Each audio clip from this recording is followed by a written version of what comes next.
किन्नर चुड़ैल। गोरखपुर नाम का एक गांव हुआ करता था। उस गांव में ज्यादा लोग नहीं रहते थे। उस गांव में एक गर्भवती विधवा औरत रहती थी। उस औरत का नाम कमला था। कमला अपने घर में अकेली रहती थी। उसके पति की सारी जायदाद उसके नाम हो गई थी, पर सभी गांव वाले उस औरत को मनहूस औरत समझा करते थे और सभी उससे नफरत किया करते थे। एक बार कमला राशन की दुकान पर खाने का सामान खरीदने जाती है। भैया जी, जरा 1 किलो दाल चावल देना। अरे हाय हाय हाय हाय हाय हाय! अरे मनहूस औरत, मेरी दुकान में अपशुगन करवाने आ गई क्या? हैं? चल जा यहाँ से, मैं कुछ नहीं देने वाला हूँ तुझे। भाग भाग यहाँ से, चल जा, निकल। भैया जी, ऐसा मत कहिए, मैं गर्भवती हूँ, मुझे खाने की बहुत जरूरत है, मुझे खाना दे दीजिए। दुकानदार कमला को वहां से धक्के मारकर भगा देता है। तभी कमला रोते रोते उस गांव के किन्नरों के इलाके में आ जाती है। गांव वाले किन्नरों को उसी इलाके में रखा करते थे, क्योंकि वो लोग किन्नरों को पसंद नहीं करते थे और उनके इलाके में रहने से मना करते थे। तो किन्नरों ने उसी गांव में अपना एक इलाका बना लिया था। जब किन्नर लोग देखते हैं कि एक गर्भवती महिला रोते रोते उनके इलाके में आ गई है, तो सारे किन्नर कमला के पास जाकर उसका हाल पूछने लगते हैं। क्या हुआ बहन, तुम्हारी गर्भवती अवस्था में इतनी बुरी हालत कैसे? तुम रो क्यों रही हो? तुम डरो मत, हम तुम्हें कोई नुकसान नहीं पहुंचाएंगे। तुम शांत होकर सब बताओ कि हुआ क्या है। मैं कमला हूँ, मैं गांव के दूसरे इलाके से आई हूँ। 2 महीने पहले ही मेरे पति की मौत हुई है। मुझे गांव के लोग मनहूस मानते हैं, क्योंकि मैं विधवा हूँ और गर्भवती भी। वहाँ के लोग मुझे खाने के लिए कुछ बेचने के लिए भी तैयार नहीं, जिससे मेरा गुजारा नहीं हो रहा था। कोई बात नहीं कमला, हम तुम्हारा ख्याल रखेंगे। किन्नर लोग कमला को एक खाली घर में रहने के लिए जगह दे देते हैं और उसकी देखभाल भी करते हैं। कुछ ही महीने बाद कमला अपने बच्चे को जन्म देती है, पर अफसोस, कमला बच्चे को जन्म देते ही अपनी जान गंवा देती है।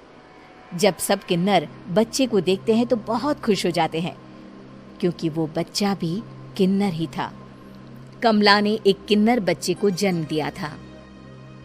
अब इस बच्चे की देखभाल कौन करेगा? हम तो इस बच्चे को गांव के दूसरे इलाके में भी नहीं भेज सकते। और तो क्या हुआ, इस बच्चे की माँ नहीं रही तो हम इसे पालेंगे। अब ये हमारे इलाके में रहेगा, हमारे साथ रहेगा। फिर वो किन्नर उस किन्नर बच्चे को गोद ले लेते हैं, उसका नामकरण कराते हैं। उस किन्नर बच्चे का नाम शक्ति रखा जाता है। देखते ही देखते शक्ति बड़ी होने लगती है। उसके रंग रूप बहुत सुंदर थे। वो बहुत सुंदर किन्नर दिखती है। एक दिन शक्ति एक किन्नर से पूछती है, माँ जी सुनिए ना, ये गांव के दूसरे इलाके में भी तो लोग रहते हैं, तो हम वहाँ क्यों नहीं जाते?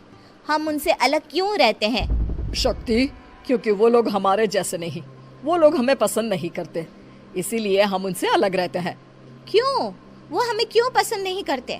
मुझे एक बार उस इलाके में जाना है, मैं एक बार वहाँ जाकर घूम कर आऊं।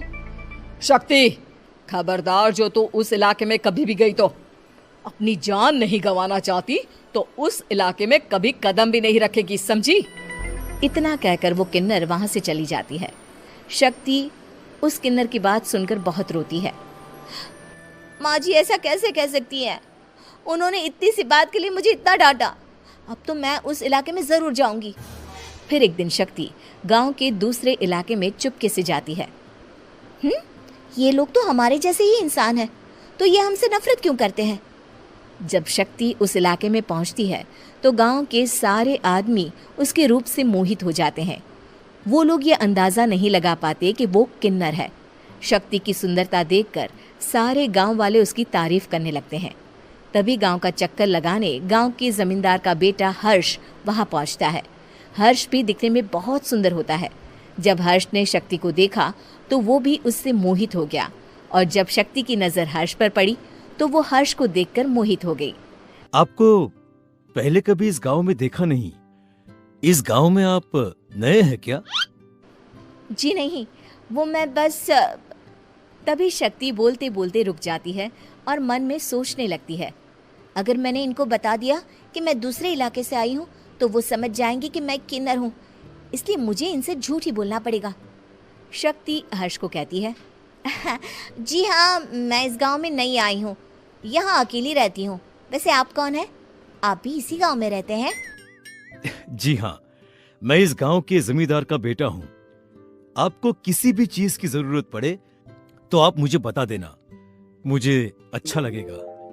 ऐसे ही शक्ति और हर्ष एक दूसरे से रोज मिलने लगते। वो दोनों अपने प्यार का इजहार करने एक दूसरे से मिलने जाते हैं। तभी शक्ति का पीछा करते करते एक किन्नर वहां आ जाती है। शक्ति, शक्ति, मैं तुमसे बहुत प्यार करता हूँ। मैं तुमसे शादी करना चाहता हूँ। क्या तुम मुझसे शादी करोगी? हाँ हर्ष, मैं तुमसे शादी करूंगी, पर मैं तुमको अपने बारे में एक सच्चाई बताना चाहती हूँ जो मैंने तुमसे छुपा कर रखी है। तभी उनके बीच में ही वो किन्नर आ जाती है। शक्ति, तेरी हिम्मत कैसे हुई ऐसा करने की? वो किन्नर शक्ति को खींचकर गांव के जमींदार के पास ले जाती है। हर्ष भी वहां शक्ति को बचाने के लिए पहुंच जाता है। जमींदार शक्ति और हर्ष के प्यार के बारे में सुनकर गुस्से में आ जाता है और शक्ति को गांव के बाहर निकालने की सजा देता है। शक्ति ये बात सहन नहीं कर पाती और कुएं में कूदकर अपनी जान दे देती है। जमींदार हर्ष की शादी गांव की एक लड़की से करवा देता है, पर हर्ष इस शादी से खुश नहीं होता। शक्ति अपना बदला लेने के लिए मरने के बाद किन्नर चुड़ैल बन जाती है। अब मैं इन गांव वालों को नहीं छोड़ूंगी, अब इनसे मैं अपने प्यार का बदला लूंगी। किन्नर चुड़ैल गांव वालों को परेशान करना शुरू कर देती है। एक बार वो रात को गांव के खेतों में पहुंच जाती है और वहां आग लगा देती है। सारी फसल जल के राख हो जाती है। जब एक आदमी रात को उठकर देखता है कि खेत में आग लग गई है तो वो वहां पहुंच जाता है। वो देखता है कि खेतों के बीचों बीच एक किन्नर चुड़ैल खड़ी है और वहां खड़े होकर ताली बजा रही है। गांव वाला किन्नर चुड़ैल को देखकर बेहोश हो जाता है। जब सुबह उस आदमी को होश आता है तो वो सीधा जमींदार के पास जाता है। अरे जमींदार साहब, अरे वो किन्नर चुड़ैल ने मेरी सारी फसल जला दी। अब मैं क्या करूंगा, क्या होगा मेरा? जमींदार चुड़ैल किन्नर का नाम सुनते ही सब कुछ समझ जाता है। अब वो बहुत डर जाता है।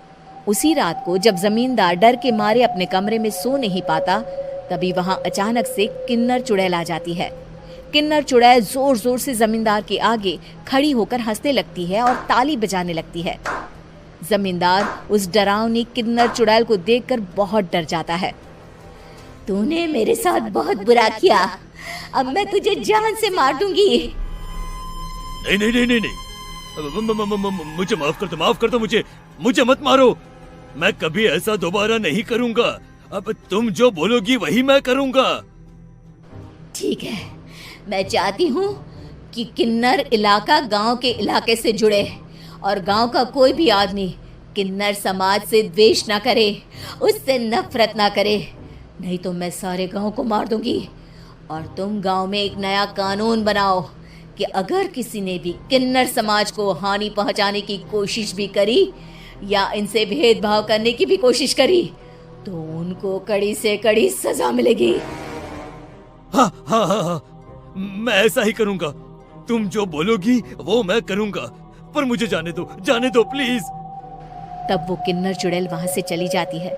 गांव का जमींदार किन्नर चुड़ैल का कहा मानते हुए दोनों इलाकों को एक कर देता है और नया कानून भी लागू कर देता है। तब से वहां किन्नर समाज और बाकी गांव वाले शांतिपूर्वक रहने लगते हैं।